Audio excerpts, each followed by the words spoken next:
So now that you've got your weapon into the game, we want to add in the effects mesh so that we can actually get blood all over our blade.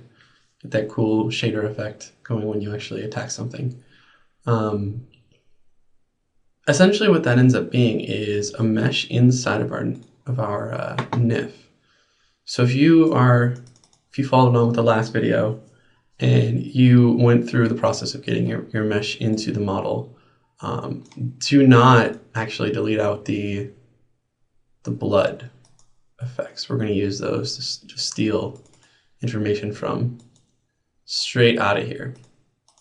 So you'll see, here's my new sword from last time. So this time I've not deleted out the blood lighting and blood effects. So go back through the process. So go back through the process and make sure that those are still there.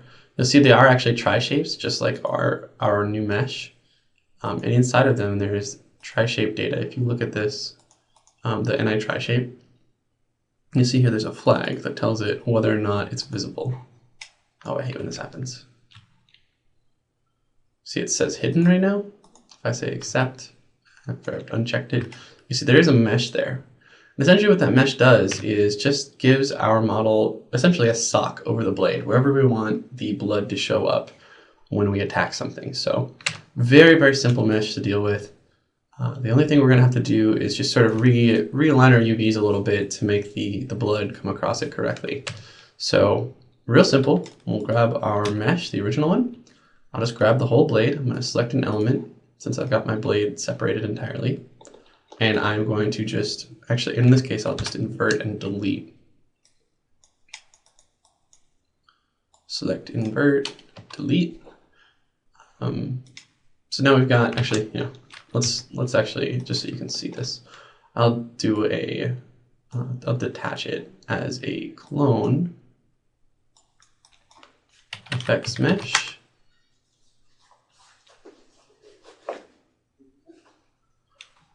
I will then select that new blade. You'll see it's just the mesh for the blade. And I'm going to add a push modifier on it, just so that we don't have the surfaces clipping on top of each other. When they're identical, it'll mess it up a little bit. So we'll give it a push modifier. And if you zoom in, you can see what this push modifier is doing. I'm going to put it in wireframe so you can see. I'm going to give this a 0.1 push for now, just test it. That's too far. We want it to just barely be over the surface. So try 0.05. 0.03. Yeah, it should be fine. Just want a little bit of space over the mesh. In fact, that's probably still too much. It's 2.01. Yeah. This way it won't clip the surface when you put that other material on top of it. Collapse this in, and I'm going to go in here and do some quick UV changes. I'll say open UV editor. One thing I'm going to do while I'm doing this is actually apply the blood texture that's found in, let's see, Skyrim data, textures, blood, and actually I took the alpha out of the blood edge 01 add, and I made a texture out of it. So it's just the same texture, but I took the alpha and put it in its RGB so that I can see what the blood would actually look like. This will let us kind of visualize where that blood's going to be when we put it on our model. So rotate this. You know what? Before I do this, I'm going to do a quick. Just going to re-UV this. Just get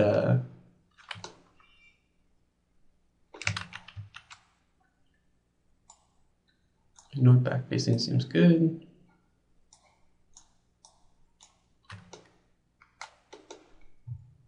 So I've got one side. I'm going to do a quick planar map on this.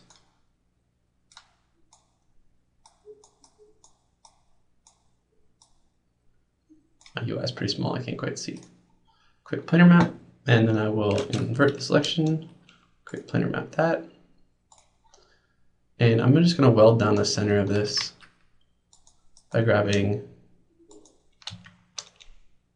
that edge. So all the way down this edge. That's probably fine. I'm just going to say stitch selected And now it's unfolded. So I'll get unique texture on either side. So when we're flipping it around, it'll look cooler. So let's see how this looks.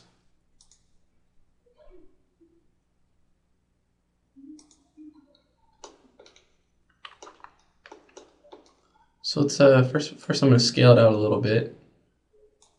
Remember, this is totally just about making this look appropriate here.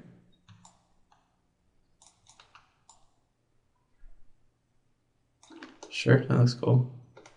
That's a little bit sloppy, but whatever, you'll get the idea. Play with it a little bit. This texture actually tiles if you look at it. I'm not sure why it's not showing up in here.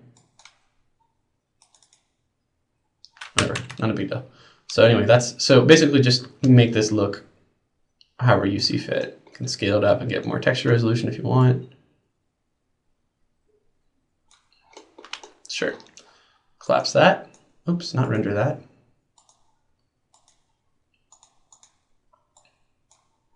And now I'll export that as an if. Same settings as last time.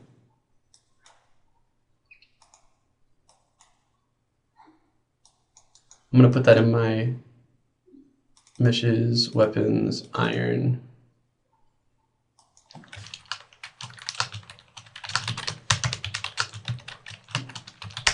New iron sword effects mesh. All the same as before. It should stay at whatever settings you had. So as long as you've done that last video, this will follow along with the last video. This will make a lot of sense. It'll be simple. All right, so I've got my original NIF open. I've already gone and copied in and rehooked the texture properties and the shader properties to my mesh. And it's in this hierarchy.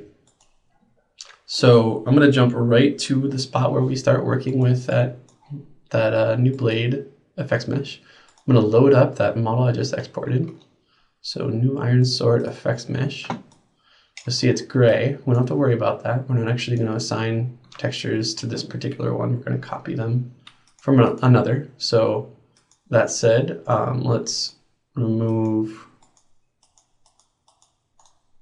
block, remove branch on that shader. Actually, that shouldn't have been there because remove branch. So now we just got the mesh. That's all we want. The mesh with UVs. So then we're going to say block, copy branch. And we're going to go right into our old model. Oops. Load up first person longsword.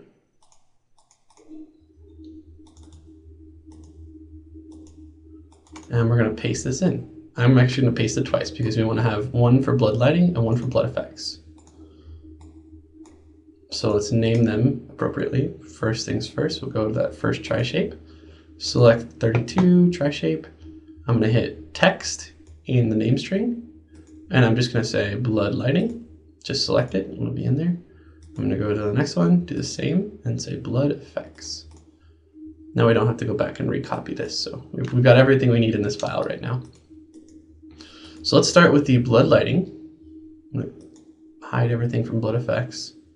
And I'm going to open up the blood lighting above here. Again, this is a lot of copy pasting, just the same thing, same process that we did last time, basically.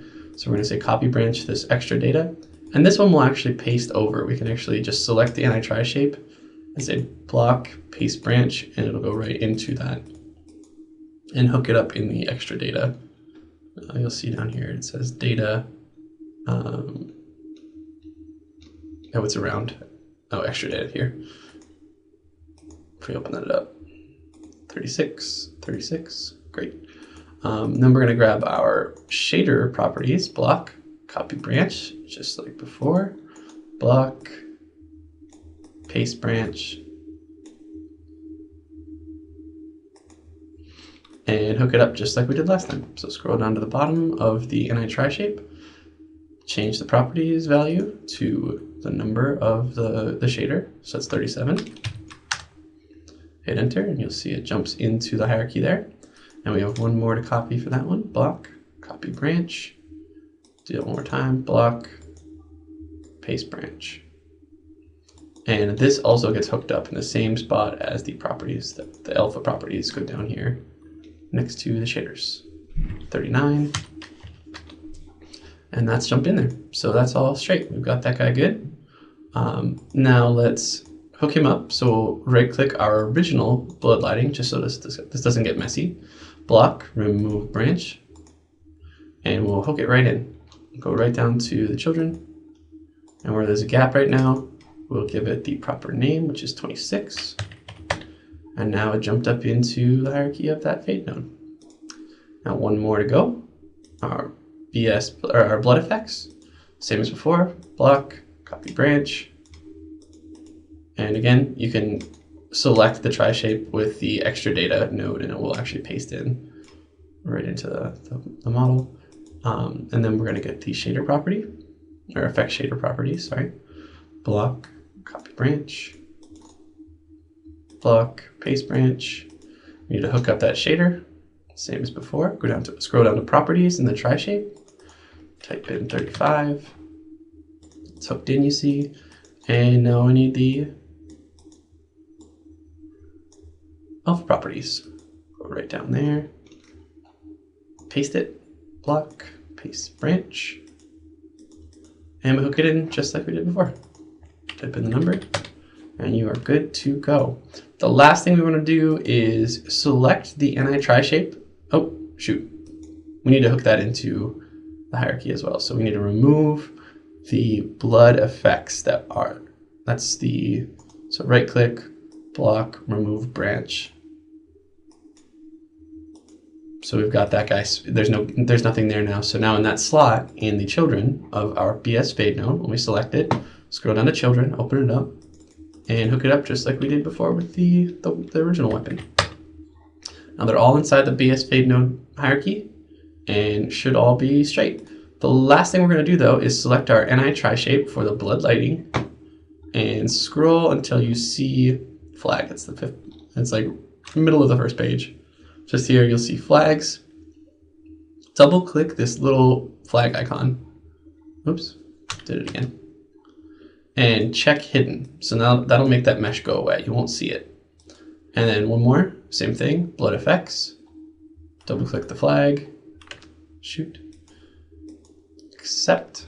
And now you'll see you only have the one mesh selected, or selectable. The other ones are still there. You can always turn them back on to see what they actually look like, just in case you forget what the mesh was. You can go back and see what the geometry looks like if you're trying to troubleshoot some things. But there you go. So let's save this out. And we'll save that right over the top of our first person sword. And we're good. Let's get right into the Skyrim. Oops.